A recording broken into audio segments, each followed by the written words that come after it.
breath. Okay, so I want to welcome everybody to my show called California Times. And my name is Guy Meyer. And today I'm with Alexis Fineman, who is a town council person of San Anselmo. And Alexis, everybody's got a story, and you have a very interesting story. You were appointed to the council. How long ago was that? Was that a couple of years ago? About 18 months. It was July of 2019.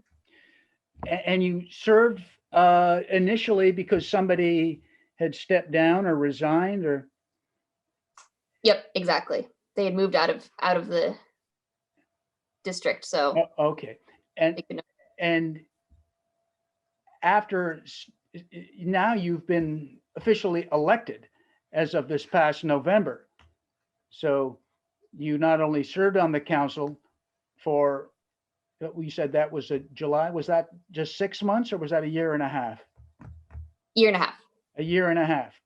So our San Anselmo citizens rewarded you and said, thank you very much. And they officially elected you. Now, tell me, let's get into your history a little bit. You're a local gal. You grew up here in Marin County in San Anselmo, or what's the story there, Alexis? I am relatively local. My mom grew up in Marin, and then in Terra Linda. I grew up in Ross, and I have spent pretty much all my life in the Ross Valley. I moved to San Anselmo 4 years ago, and that's how I ended up here. Not a very. What was the connection that got you appointed? And they went through a process, right? They looked at different candidates, and the four remaining council members made the decision. Is that how it worked? Yeah, definitely. And what was going on? So I really love gardening and plants, and I live very close to Memorial Park, and there's a little habitat garden there that was created by volunteers. It's maintained by volunteers, and I started volunteering there about once a month, shortly after moving to my current home. And as part of the plans that had been proposed to renovate Memorial Park, there were plans to actually remove most of the garden and replace it with bocce courts. And I felt very, very passionately that bocce could find another home in the 7-acre Memorial Park, and that our little garden should perhaps remain what it is, which is a habitat garden and a native plant garden and a place of volunteering and learning. And so I got very involved in that, like a little bit embarrassingly involved. I researched a lot about bocce courts and their size requirements, and I went to all the bocce courts in Marin County and took measurements, tried to demonstrate that really they could go somewhere else with very little trouble. And it turns out that despite the kind of classic, oh, it's so, we've had all these meetings, it's too late, we were able to come up with a compromise where the garden would remain intact. Again, an embarrassing amount of time went into all of this, but I really like the garden. No, that's wait a minute. That's not, you did great. It's a heroic amount of time, it seems like. Good. So, yeah. And I think from that point on, I got on the town email list and just started sort of paying attention. And I didn't really think much about anything political in town. But when the seat opened, a couple people encouraged me to apply, and I sort of thought about it and just decided why not. So. Wow. And there were 8 other applicants, and I was appointed from the 8. that's pretty interesting. That's kind of amazing, actually. Number one, that you applied yourself in this little mission to protect and save your garden, and also that you succeeded, and then you kind of got elevated uh, into a place. Did you harbor thoughts of prior even to being a gardener that you might become? You were interested in local politics. Is this kind of something that maybe was already in your thought processes of what you Yeah, pictured I mean, yourself doing? that's a good question because my parents are, were fairly active in local politics, sort of where they are, especially my dad. And so I kind of grew up like hearing about the Brown Act and, going to meetings and that kind of stuff. And so I've always been interested as a participant. Like I'm very comfortable sitting in the audience and, giving 3 minutes at the podium. I'm really interested in climate and sustainability. That's kind of what drives me. And I had thought about joining San Anselmo Sustainability Commission a couple of years before the council seat opened up, and I just recently found my application for that, which I never ended up submitting because I wasn't sure if I would be a good fit. So, which is, in hindsight, it's always better to apply and it's always better to be rejected than to kind of make that decision on behalf of somebody else. Exactly. So, and I've talked to other people who've kind of have half completed applications for various town things sitting around, which is, it's kind of a shame. It reminds me of a Wayne Gretzky quote. He was a hockey player who was very famous 20 years ago. He said, 100% of the shots you don't take won't go in. Taking hockey shots. So you seem to be a fairly young person who, younger than your typical council member in most communities. What year did you graduate high school? I'm trying to get an idea of where you are in terms of this evolution of time and learning on the planet, because you obviously got a lot of future up ahead. So what year did you graduate? What high school did you graduate from? I went to high school in San Francisco. I went to UHS, and I graduated in 2012. So I'm 26. Yeah. Okay. And did you go to college too? Did you get into, completed it? Which college you go to, and what'd you learn? What'd you get into? I was at Wesleyan University in college, and I studied anthropology. Yeah. All right. So one of the questions I had on my list, we're going to get into, I think, for me, one of the more interesting issues of, hope that didn't show up the screen, of sort of the phrase of the time, racial equity, and the issues that are going on in the community, like Marin, San Anselmo, particularly here in Marin County. But I wanted to kind of fill in more of the context of what you learned and where you're coming from, and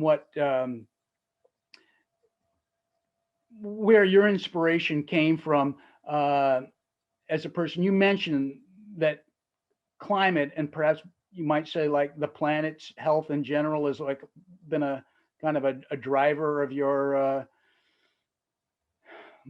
motivation. Is that correct? Or? Yes, that is accurate. And so by 2012 and your parents' influence, when you were finding inspiration or looking for inspiration in those maybe teenage years, college years, do you remember, are there any voices or people that stand out in your memory to this day that have kind of helped light the way for you? like people in my personal life, or more public figures? I guess I would be saying either or, if there's somebody particularly in your personal life. But and I can, in my own life, I was a graduate of high school in 1970. You were a graduate of high school in 2012. The world has changed so much, the context, and I find that to be kind of fascinating, how every generation, and not even just generation, we might be going through a time right now, starting in 2020, of, it would seem, a very transformative or rapid changing time. It seemed that the 1960s were somewhat like that as a teenager too. And I just wondered if there was, because I find a hard time sometimes looking around where I'm finding inspiration as an old guy. Just wondering where you're pulling it out of, or where did you see? Yeah, I mean, I think it's hard. It's hard to think about what was inspiring in high school and college, but I know that a couple of things really stand out. Is Obama was elected and then inaugurated my freshman year of high school, and then after that, a couple of other kind of formative, you know, events, I would say, were uh, Oscar Grant's murder in Fruitvale, at Fruitvale Station Mm, in 2009. right. And then, the crash, of course, in Occupy was kind of coming up. And, there was definitely a lot of the things that we're seeing today as more fully formed Mm, platforms or movements. I think, a lot of those seeds are much older than they might feel right now. mm, In the same sense that, a lot of the, uprisings in the 1960s, the kind of hippie movement, if you will, that was, sort of paved by the Beats, right? And civil rights in the 60s was sort of paved by civil rights in the 50s. So I kind of think that there's some of the things that might seem like they're happening fast right now in our world. Um, I think being a teenager and a young adult, in the last decade, there's the strands are more clearly delineated, kind of looking back, because Black Lives Matter started when I was in high school, mm. and it was, people knew about it, but it didn't mean anything. It was, I mean, it did, of course it did, but it was a hashtag, and then that the meaning was sort of built on over time as it became a movement. Of course, it did, of course, mean what it meant, but I just mean it didn't have the same weight that it does now in our world, in terms of the relevance, I guess. And of course, I'm speaking from a perspective of someone who's white, but just in terms of the news headlines that you see, or the kinds of conversations that we're having about that dominant culture is having right now. Those are, it feels like I've gotten to see some of that evolve alongside the process of growing up.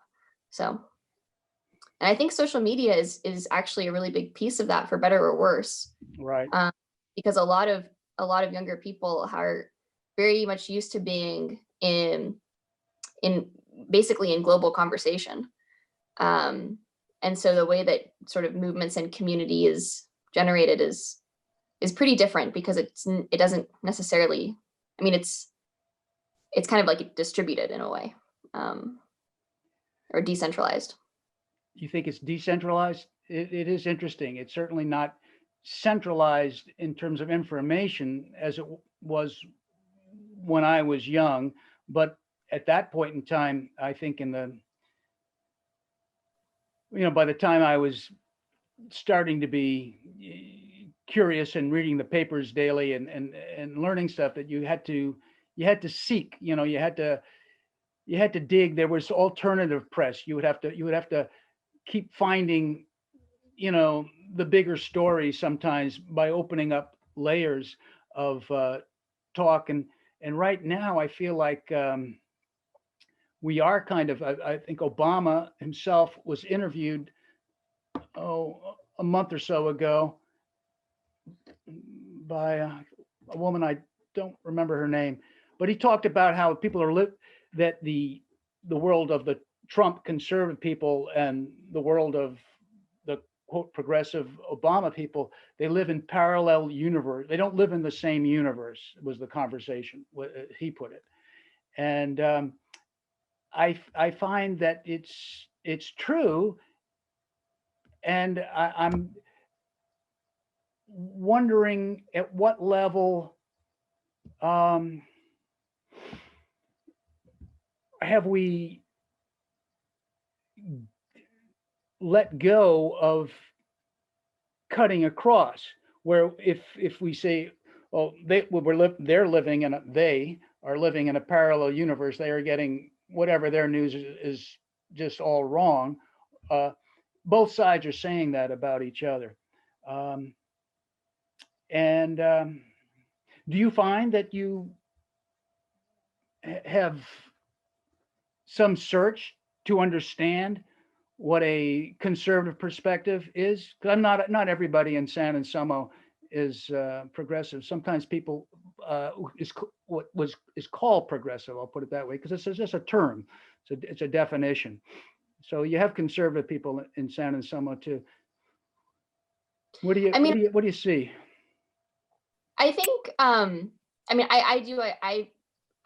hope that I'm progressive. That's how I think of myself. But I think in terms of, understanding more conservative ideology, I am interested in conservative ideology. I'm kind of interested in all ideology, mostly because I'm just sort of a curious person.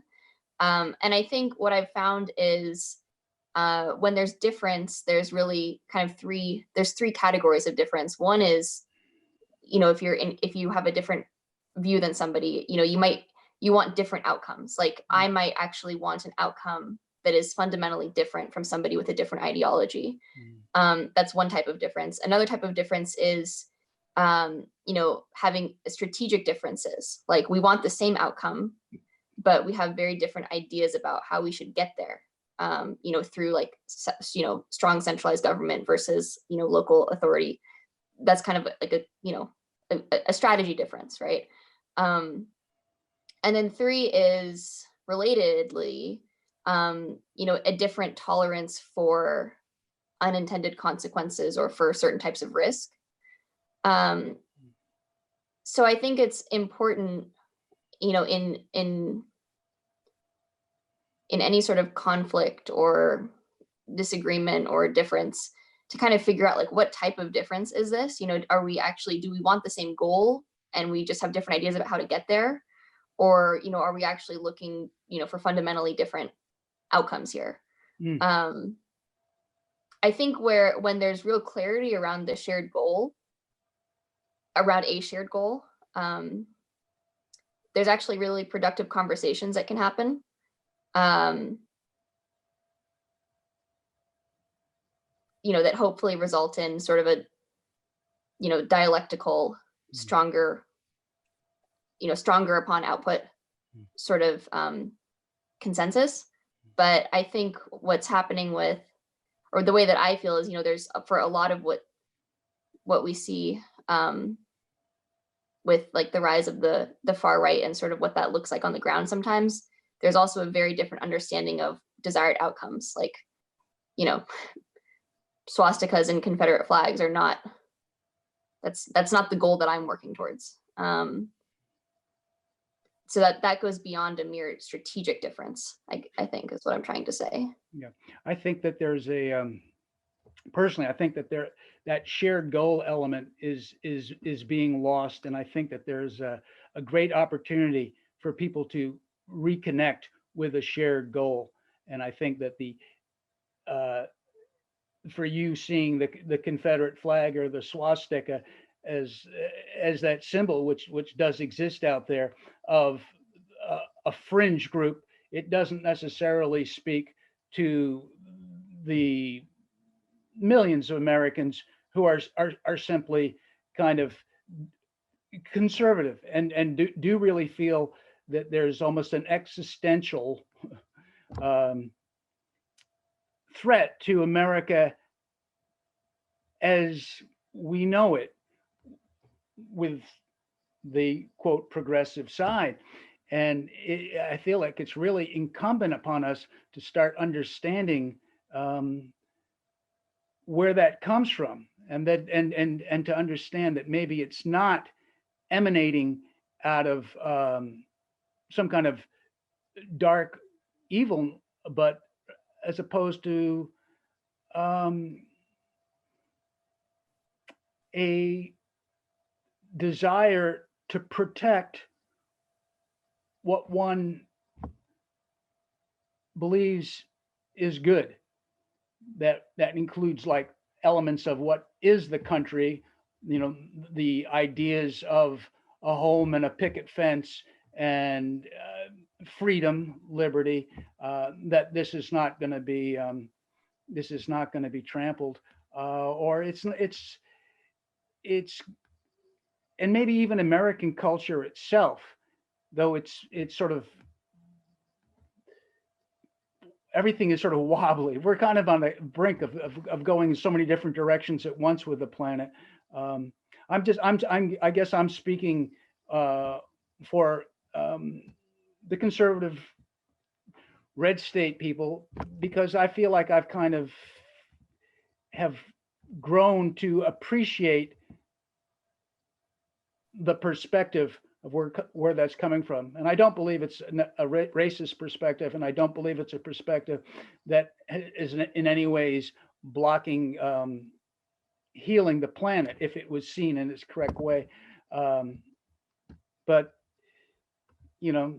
that's my long-term perspective of my thought. Yeah, I mean, I definitely understand, you know,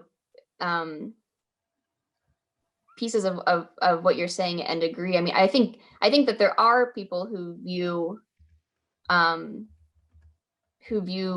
equity or greater inclusion as a direct threat. I think that there are a number of people in this country whose identity and sense of self is bound up in feeling superior to others. But I agree that there is a fear of loss that I think a lot of people are grappling with, not just red states, but there's just been a real hollowing out of dignity, I would say, with to me, which comes from the rising wealth gaps and sort of consolidated consolidations of power that has left Americans all over the country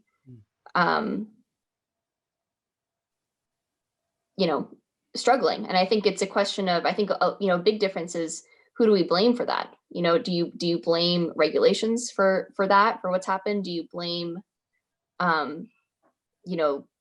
corporate influence in politics? I mean, do you blame other countries? Do you blame people who are different from you? I mean, I think who we sort of blame is always an interesting point of discussion. Yeah, well, it is, and even the word blame, because it's also like there's another way of looking at that too. It'd be like, how do you assess the roots of what your problem is? Is that the same word as blame, the roots, or how do these things come about? If we know how these things come about, then can we address them? Is it an element of where we have to assess the blame, or do we have to like clearly understand the historic roots of something, going sort of beyond blame, going maybe into a relaxing of our of pointing fingers at each other.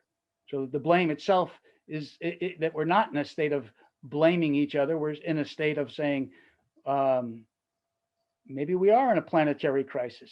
Maybe we are really on a slender thread right now with, I mean, identity politics or whatever, we may be, I mean, everything is so fragile. We just don't know how the planet is going to, the climate change, what the weather, the economics of 27 trillion debt, um, and are we able to open the gates of immigration, and the questions of immigration stuff. Let me.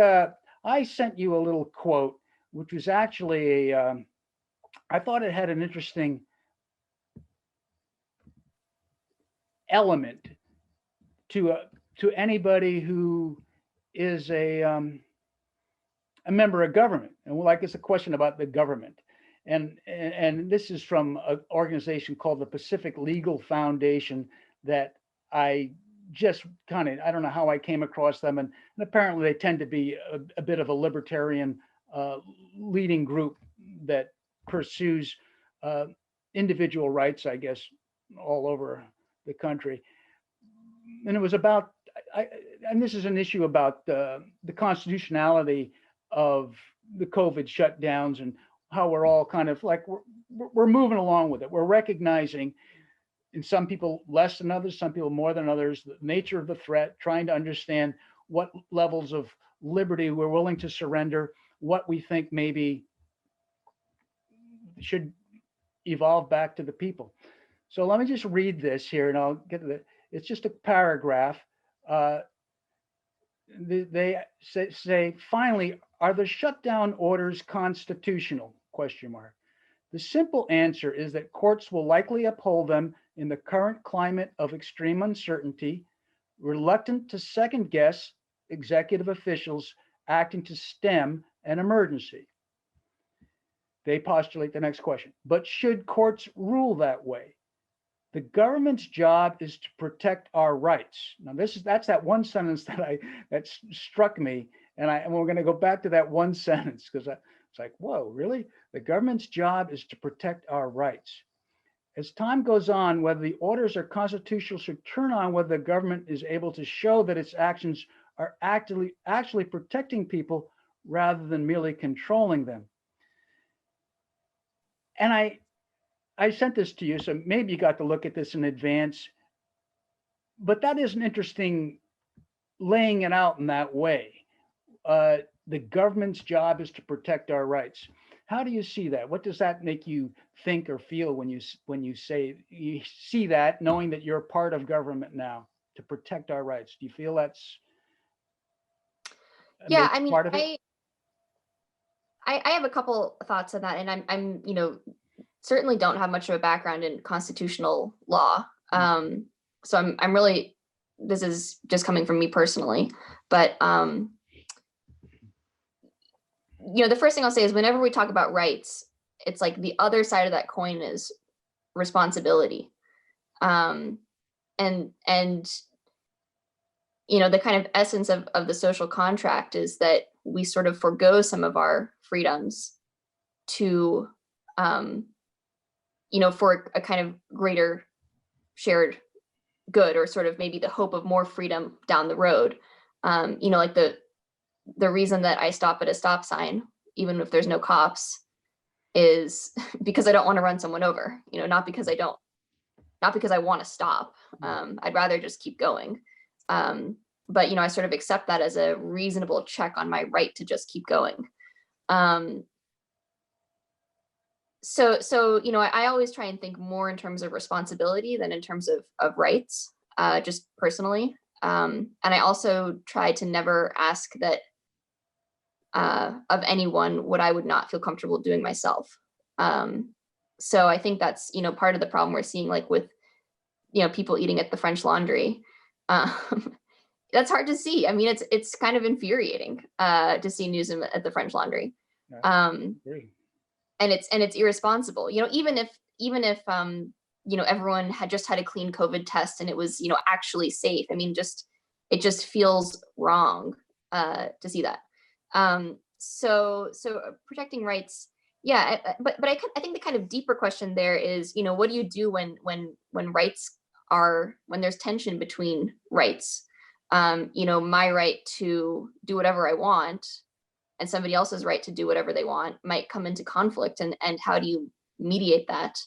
And government is one way that gets mediated, or sort of, I guess, apprehended, sometimes mediated, but really anticipated and apprehended.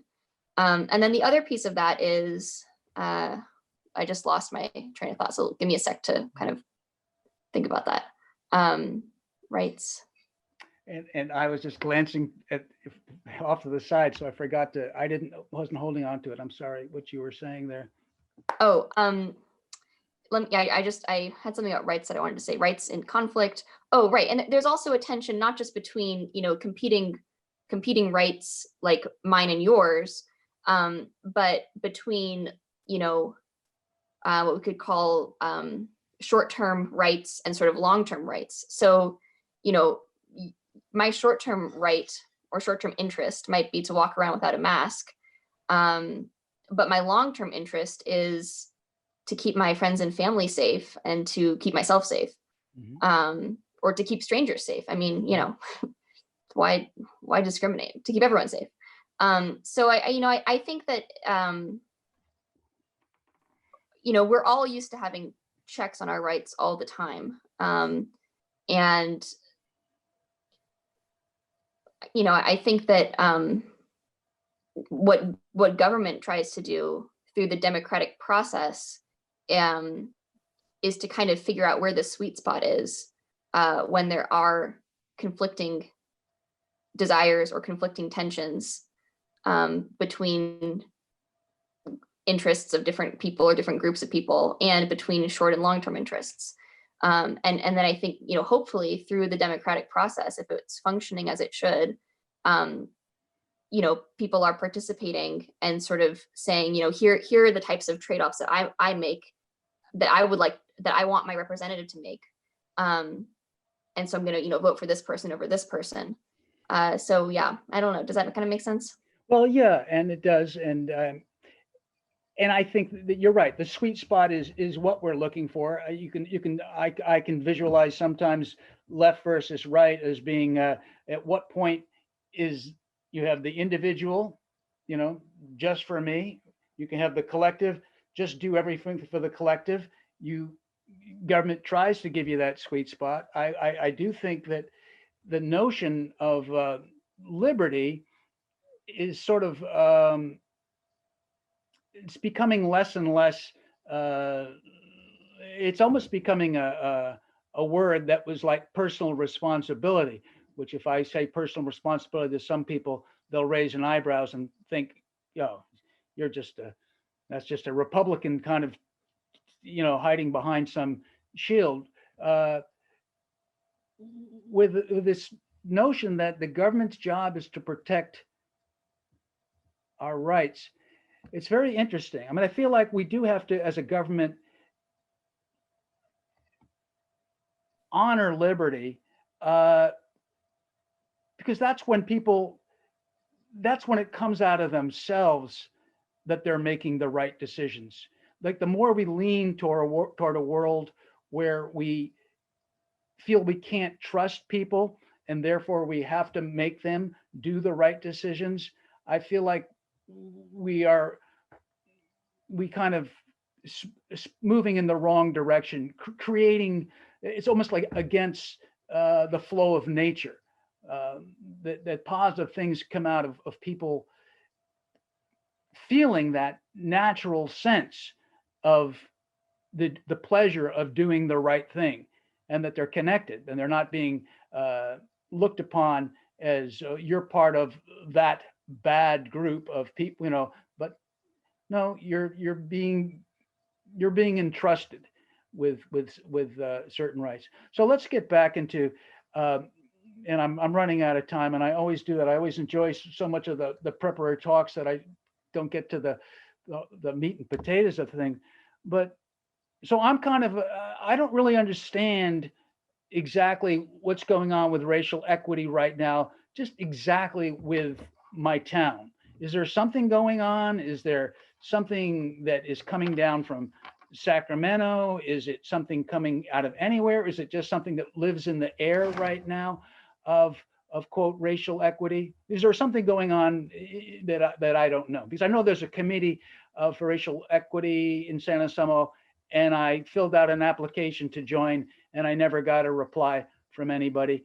And I was curious about what is going on, because I feel like I see a lot of I think kind of jargon, so to speak, and I don't quite understand it. So what did you got to, anything you can inform me about? Well, the committee is in the process of being formed, so I don't think you haven't missed anything yet. It's just filtering through bureaucracy. So you know, the idea for a racial equity committee is, I mean, I think, you know, at the outset, well, actually, I'm gonna take a step back. You know, what you talk about, which is people doing things because they want to, right? Not because they're being forced to. I mean, I think the moment that we're having in talking about race and the history of racism and injustice, I mean, I think that's not mandated, right? I mean, like, people weren't being ordered to protest this summer, unless you believe that George Soros was paying for it, which nobody I know has gotten a check from him. So, but you know, I think it's people starting to understand.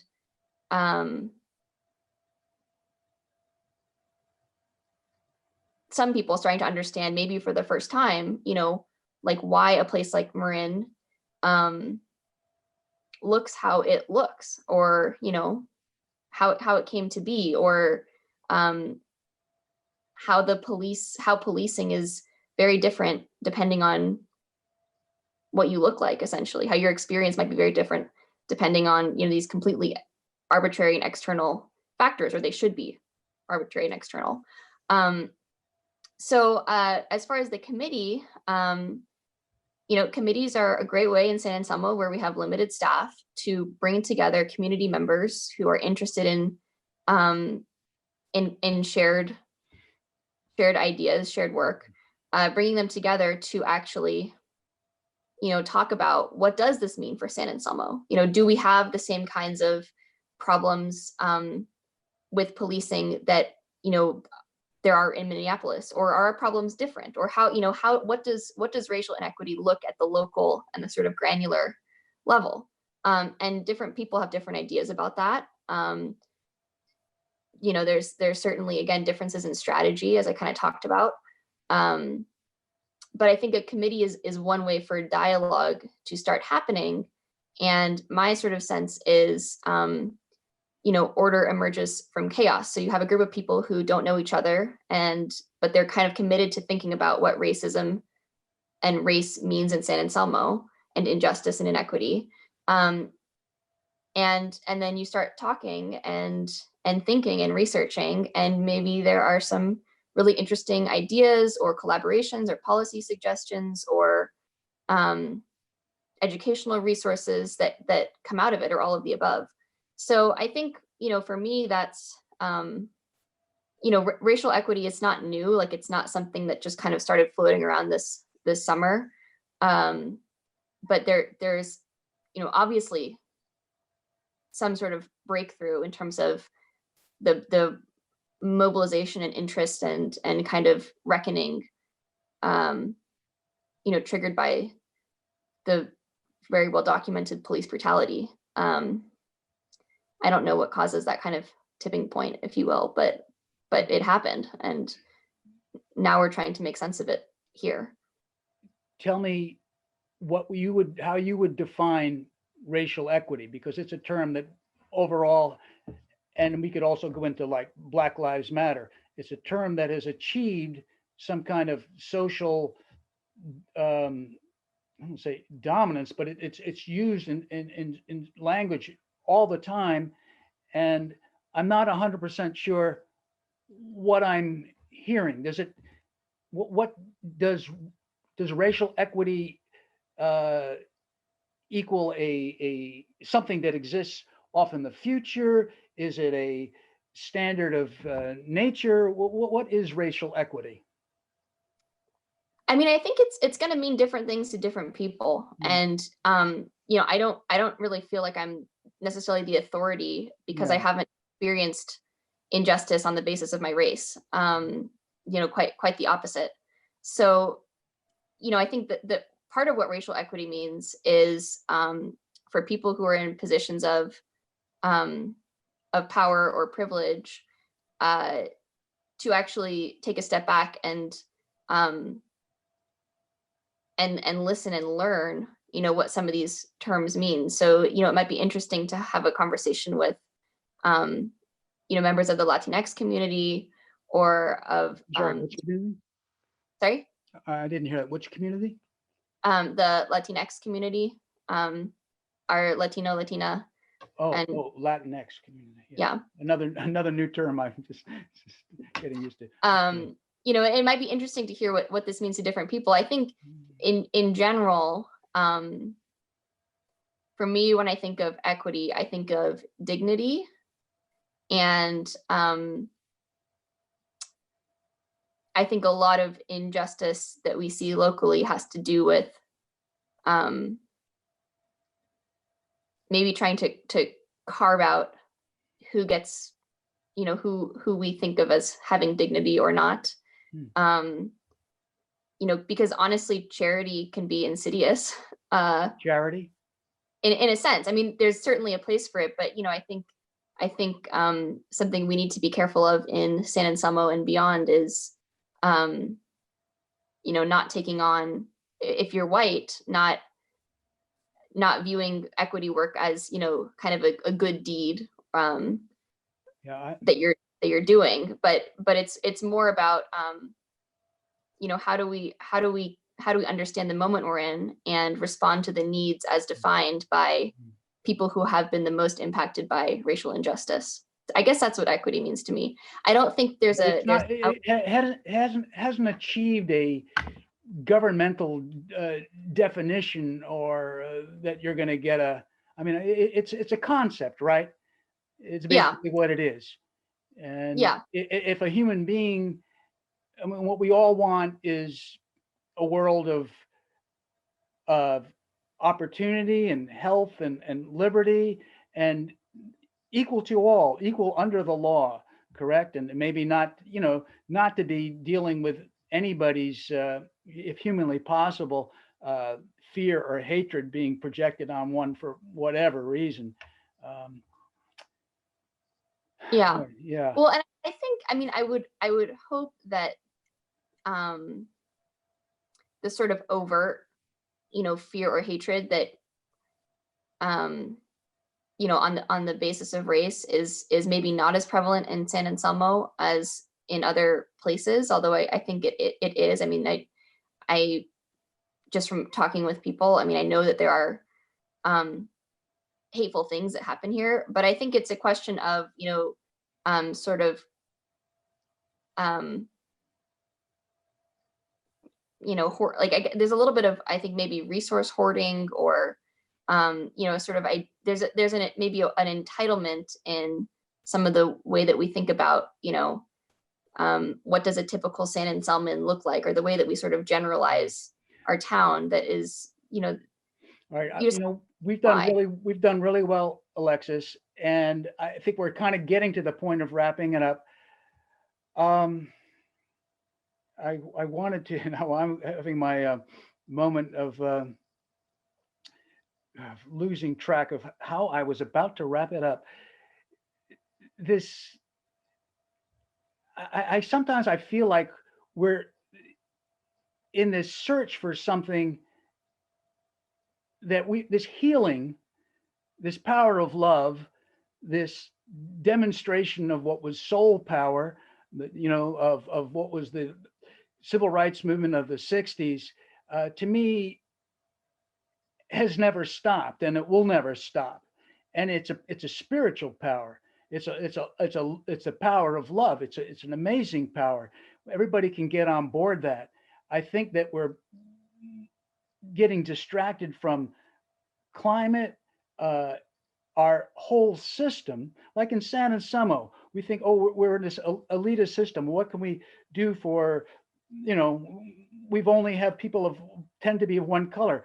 Well, we tend to have become an extremely um, expensive, dare I say, a home place for rich people. All the small homes in San Anselmo are routinely doubled or whatever expanded to the level where they're never going to be available to a quote middle class person if there if there are any such things as middle class people anymore. It's I mean that's would be my suggestion to the town of San Anselmo to look at that in terms of how are you preserving your homes and not so much about what color should a person be who lives in them, but can they at least be homes that they're not we're just not creating an environment totally for wealthy people. And I mean, it's a challenge because I don't know how we, you know, do that. But I think that there's definitely connections between the socioeconomic trends in San Anselmo and our racial history and Mhm. present. And I think there's people who can speak much more eloquently about this, but that's kind of where the idea of intersectionality comes from. It's you're not just looking at sort of identity on the surface, but it's like Mhm. how do all of these sort of axes of reality sort of intersect Mhm. to create the lived world that people experience in very different ways. Mhm. So I think I know that I'm really looking forward um, to having more conversations about this in San Anselmo. But again, I think in terms of defining what racial equity is, I would sort of punt a little bit, and there's just Mhm. it's a hard thing for me That's to okay. No, I enter. love when JFK tackled race back in 1963, one of his more important civil rights speeches. At that point in time, we were at the place where he was saying that race should play no part in government, that this country should be a country beyond race. And that you're just going to be judged as a human being. And I still find that to be very important. And I think I personally feel like that's where government should be founded on, and that that we can open up the doors. And a lot of the problem, I think, with the left and right and race is population. And we've had immigration been expanded before you were born. Going back to 1990s, it expanded up to like a million legal immigrants a year. And despite the recommendations of the election of a immigration commission of the mid 1990s, it's sort of been covered up.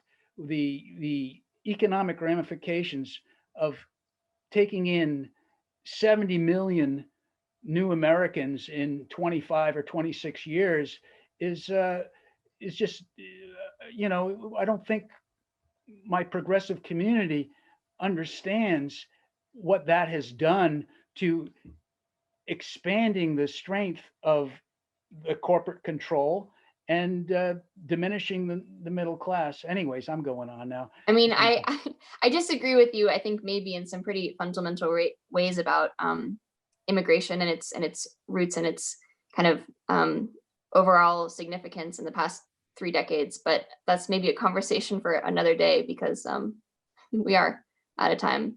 Thank, But thank you, Alexis. You are right, and thank you for patiently. And I appreciate you being on the council. I think you've been, from what I have heard and seen, and we could have another conversation in the future because there's so much to touch base on. But you have been a good independent voice who's willing to listen and seek to understand all sides of the issue. So thank you for joining me today. thank you very And much for yeah, having me. It was a all great right. conversation. Take care. We'll see you around. Bye bye.